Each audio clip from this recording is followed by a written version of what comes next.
We got the VFA32 tank. It's been a little while since I worked on this project. It's got a tank sealer kit, and it's for a 12-gallon tank, but I think we're pretty close to 12 gallons. It says that you can soak it for up to 24 hours, so this won't be a very long video today. Hey, Etta! Etta! Pupperoni, come here. Stay out of shit. But I'm just gonna dump this entire thing in there, and then I'll go and get some water.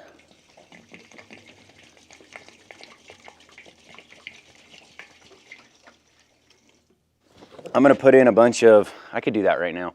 I'm gonna put in like a bunch of bolts and stuff that I've accumulated, and I'm gonna use that to agitate the solution, but also kind of knock into the rust and stuff that's on the inside of the tank. Let me find the stuff I'm gonna throw in there really quick. All right, so like I said, I've got all these look, random shit that I can throw in there. That just came off a fuel pump I put in the Z. Nothing too small. I want to be able to get it out, but just all sorts of random shit from over the years.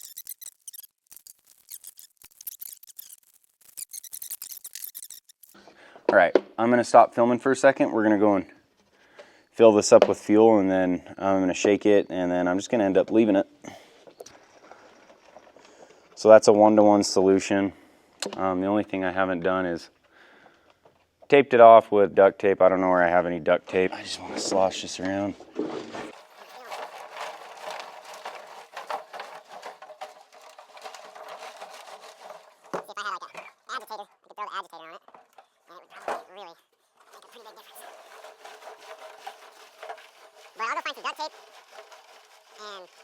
I found some duct tape pretty quick.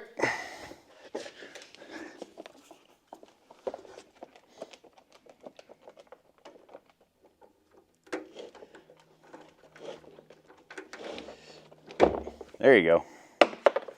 So yeah, needless to say, this tank is likely not the original tank that came with the truck. I was doing some research, and it looks like they did have the tanks mounted on the rear part of the frame, but somebody modified that truck and put the tank, another tank behind the piece is too big. Another tank behind the seat, which I actually, again, I like that modification. I think it's a good modification. But I'll probably source another tank out of an old Dodge and throw it behind the seat again.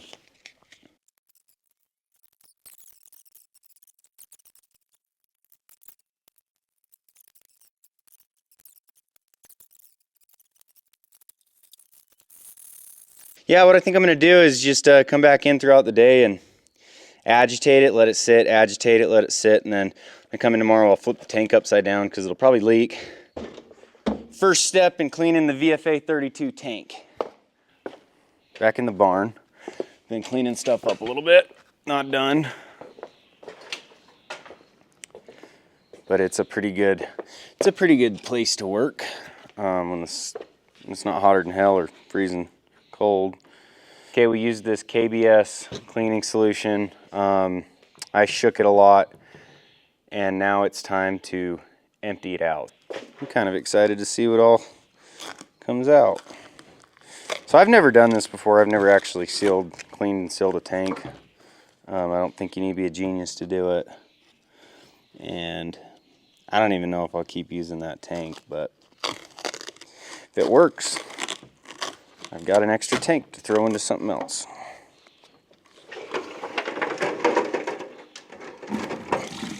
Wow.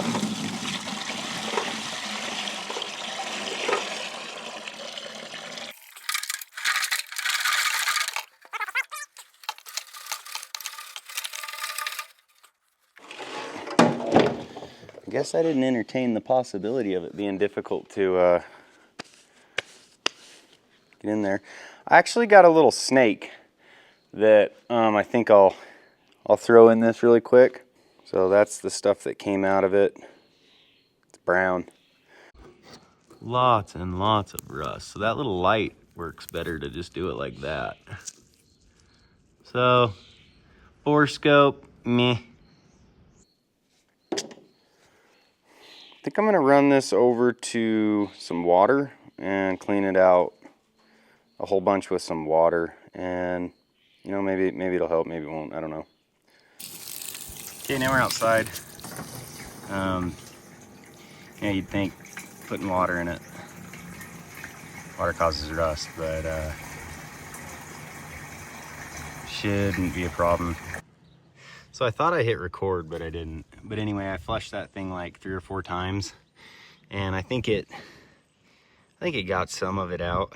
I just need to come through now and pick up all my stuff that I threw in there. I did get all these out, so there's nothing banging around in there, but you can see the flakes of, that's a really good, you can see the flakes of rust that came out. So was it worth it? I don't know, but we're committed to the process now, so we're gonna keep going. Let's take a look in there.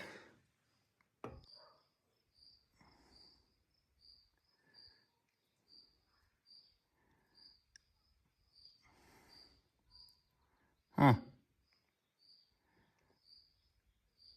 Yeah, that's better than it was, I'd say. Hopefully that sealer does a good job. All right, back here, I got this tank fairly cleaned out.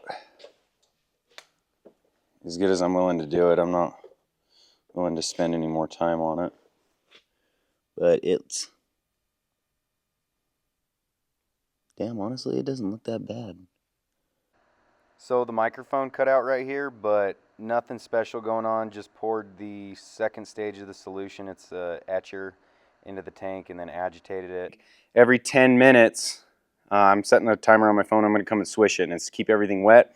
Then after that's finished, I'm going to run it over to a power washer. I'm going to power wash the inside of it, let it dry, and we're on to the final step. Hopefully this tank is ready to roll and ready to work for me. I know that it might seem kind of funny to some people, spending the time to fix the tank, even in spite of the fact that it's not the original tank that came in the truck. But honestly, I just wanted to save some money, and I'd like to get the truck going with like a minimal investment in dollars. So if you're curious as to why, that's pretty much the reason why.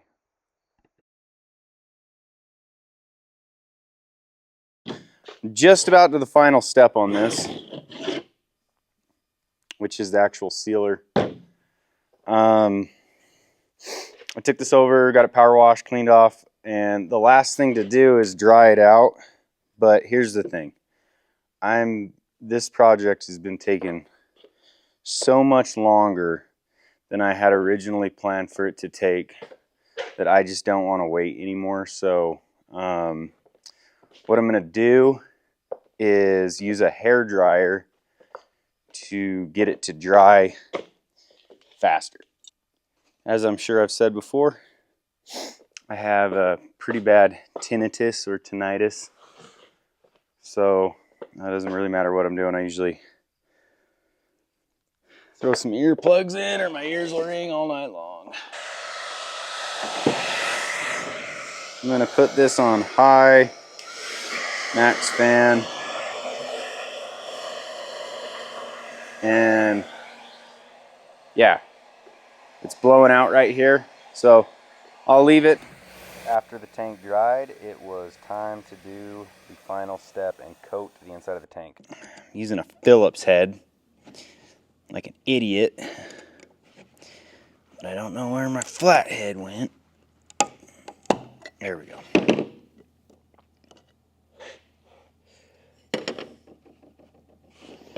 So it doesn't look like it's mixed if it's supposed to be.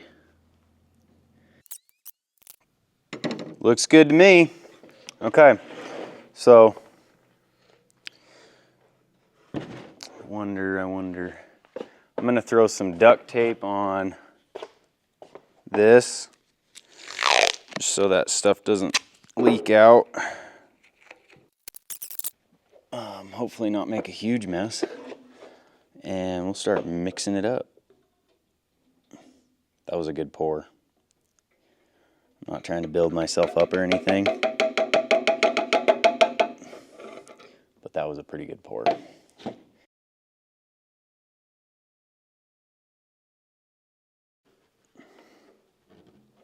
One thing's for certain, it's gonna work for a while. Meh. Good coverage on everything except for that center thing that runs through it. So this tank, it has like a structure inside of it with little holes that I assume is, it's like those tankers, they put the little downsize things so if you slam on your brakes, it doesn't slosh all the way up and all the way back. It's the same idea. And it doesn't touch at the bottom, it only touches at the top. So I guess I'm gonna let that sit for a minute. I'll flip it back over and then I'm just gonna leave it and let it dry. I don't know.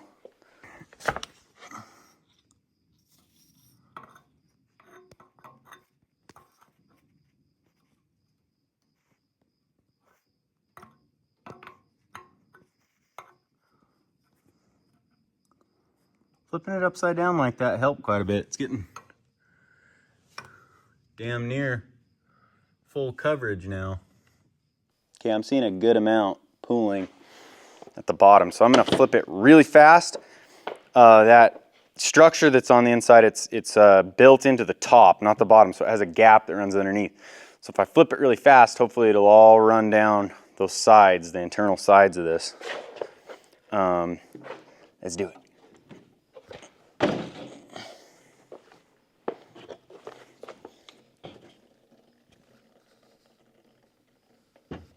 That worked. Bingo. We are back out here at the blacktop shop. We're putting that gas tank in, putting a fuel filter in, and then throw a battery in it and see if it'll run for a little bit. I can't run it for long because I got to pull the radiator.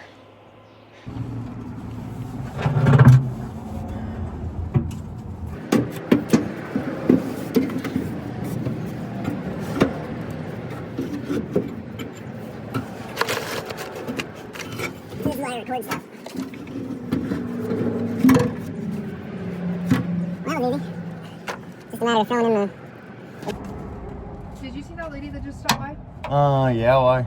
Because that's the lady. You remember that guy I told you about that was like, he's a Baptist, and he was basically saying that the Big Bang Theory isn't true because if you shoot a gun, the momentum like doesn't stop. You remember that? No. Yeah, he was basically saying he knew that the Big Bang wasn't true because if it were true, we would just be continuing through space like a bullet, like just shooting forward. That's exactly what's happening. Exactly. So, glad I checked this. I didn't think about, I forgot that I was gonna clean this nipple out, and I just blew on it and it's plugged. So I gotta find like a piece of wire or something and then hook it back up, and I think we're good.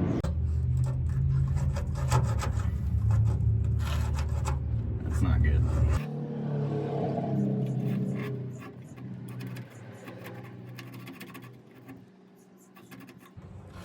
You know what I should have done was, I should have put a piece of wire in there before I coated it. I think what's happened is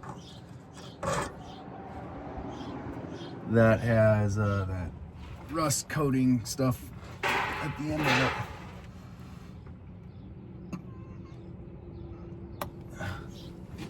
Yeah, that sucker is not moving.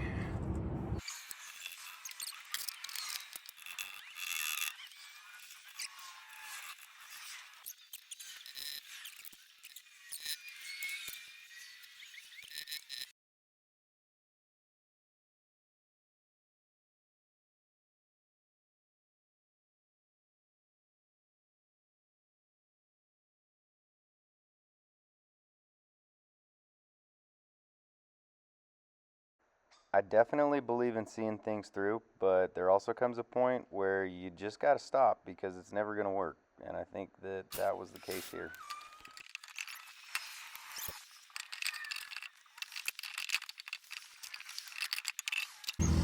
So here's what I think. I actually don't think this is a new problem. I think it's an old problem. What I'm considering doing is just stuffing a new copper line into here and welding it up and being done.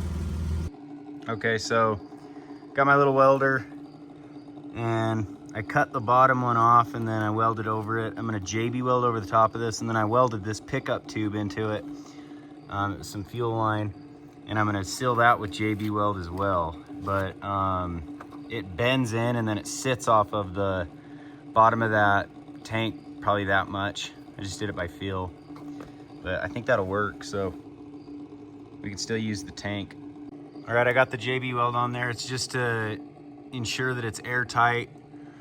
I'll let this dry a little bit. We'll go throw it in there and hook it up, and hopefully that was it for the last of it. I genuinely think that this was probably sealed off before I ever touched it, because I can't really see that little bit of mix that I put in there getting all of it. So this was probably problem number one. I never checked it, but this will work. This one. Getting the tank back in the VFA32 was definitely a win. Again, this wasn't a very difficult project, but every now and then the simple stuff takes way longer than you expect. So hopefully we can just keep trucking along now. So I'm gonna end the video. I got the tank back inside the VFA32. There's still like some finishing touches that I need to do. The filler, I still gotta fix the filler hose that goes to the tank, and I need to put an inline fuel filter in before the pump to protect the pump. And I'm gonna hold off on starting it because, you know, not every chapter of a book is interesting or pleasing, and I'm just really happy that the tank's back in. It took me about 2 weeks, 2.5 weeks, due to other projects coming up, but also I just ran into a bunch of problems with the tank itself. But I'm pleased with it. I think it's gonna work. So yeah, the next video I'll do a short little bit where I show the final touches of the fuel system and then pulling out the radiator. And if you guys are curious about that yellow Jeep, let me know. It's pretty cool. Everything's working on it. It's got some really cool modifications, and it's a hell of a lot of fun to drive, and it sounds mean. But that's it for this video. Till next time.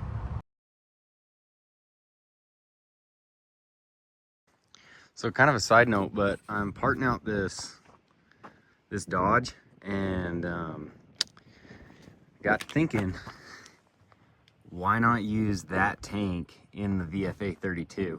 I mean, it's a Dodge, so why not? I'm gonna pull that tank, and I'm gonna use the other tank that I've been fixing, but I'm gonna try to mount that tank in a spot. We'll see if we can make it work where it's kind of out of the way, but yeah, if I can get that to work, that's a big tank. But yeah, we was parting this out. Looks kind of sketchy. I mean, it is sketchy, but to be completely honest, I actually like shimming stuff up with tires on uneven ground a lot more than jack stands. But it's up a lot higher than I would usually do this with, because I had to pull the rear axle out laterally just because of the equipment that I got right now. So I had to shim it up and slowly bring it up, and yeah, I was just being super careful the entire time I was doing it. Just, you know, never putting myself in a position where it could wipe me out. But sold a bunch of parts off this thing today. I made a trade for it on a car that I picked up for 500 bucks, and I made in excess of 500 bucks today just off a few parts. So good move.